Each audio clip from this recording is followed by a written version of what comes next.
Hi, ako nga pala si Roger. Meron lang akong gusto ikwento sa Bagong.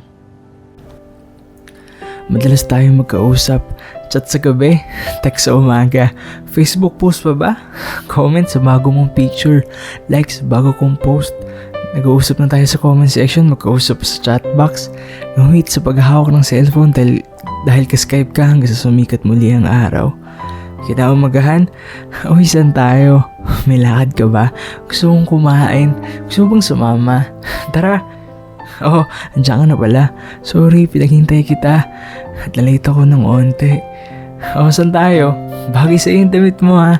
Bagay sa'yo. Parang ako. Ha? Wala. Tara, kain tayo. Anong gusto ko?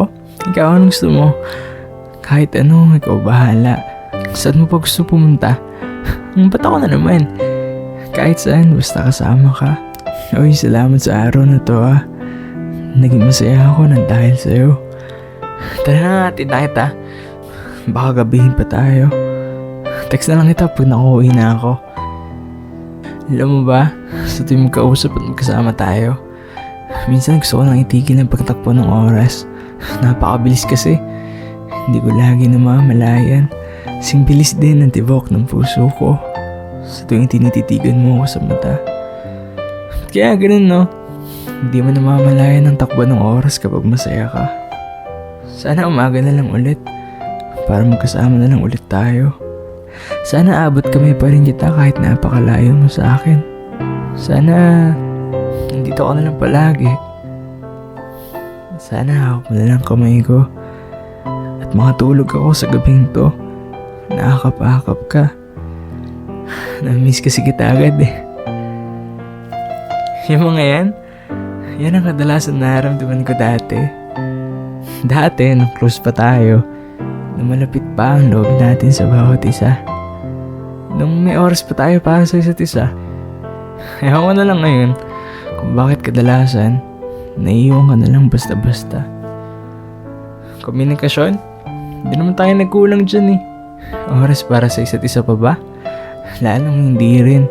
Kung pwede nga lang samahan kita sa lahat ng oras, ginawa ko na. Pero hindi pwede kasi may kanya-kanya rin tayong buhay. Minsan nga tanong ko sa sarili ko kung nagkulang ba ako. Kung may hindi ba ako nagawa. Kung hindi pa ba naging sapat ang pagmamahal, tiwala, atensyon. O hindi lang talaga ako sapat. Siguro nga may kulang sa akin. Siguro may isang bagay kang hinahanap na hindi mo makita sa isang tulad ko. O baka naman siguro ganyan ka lang talaga. O masyado lang ako mabait.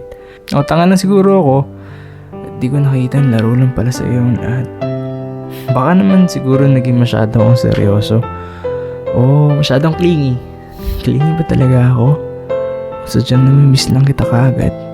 Kahit magkasama pa tayo. Baka naman siguro minahal kita ng sobra-sobra. Kaya iniwan mo ko. Sana lang bago ko umalis, no? Binigyan mo lang sana ako ng sagot sa katanungan ko. Para naging malinaw na rin ang lahat. At hindi ako naiiwang nakatanga. Para kasi pinakilig mo lang ako saglit. Sabay iniwan mo kung kailang mahal ka na. Ewan ko ba? Siguro nga ganun lang talaga ang tao. Lalo na kung hindi talaga para sa'yo. Nagbabago, nagpapaasa, nangiiwan. At ang nakakainis pa dun, nangiiwan ng walang dahilan. Bigla-bigla ka na lang di papansinin. Bigla-bigla na lang walang oras para sa'yo. Wala nang pakialam kung andyan ka pa o wala na. Siguro nga ganun lang talaga, no? Baka kasi meron na rin ibang taong nagpapakilig. Talo muna tayo ha. Talo muna tayo ulit. Pero okay lang yan. Ang importante, hindi pa rin naman kuna ang mundo. At hindi pa naman ako ganun katanda. Marami pa sigurong pagkakataon na pwedeng dumating. Mga pintong pwedeng buksan. At ang mga taong maaaring magputuloy ng isang tulad ko sa mga buhay nila. Malay mo makasalubong ko sa daan. Makabangga sa hallway. Tapos pupulutin ko yung mga gamit niya. At pakipagtitigan ng slow-mo. Sabay hi. Ako nga pala si Roger, na parang mga nangyayari sa pelikula. Ay nako. Pero malungkot man ang nangyari dahil hindi na tayo gaya ng dati. Wala na rin naman ako magagawa. Kundi wag na lang hayaang manatili ang sarili ko malungkot.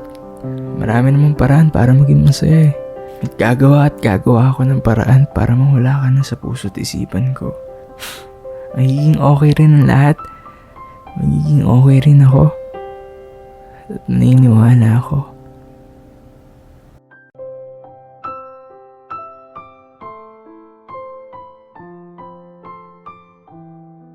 Merong isang tao sa buhay ko na kahit anong gawin ko, hindi ko siya magawang makalimutan.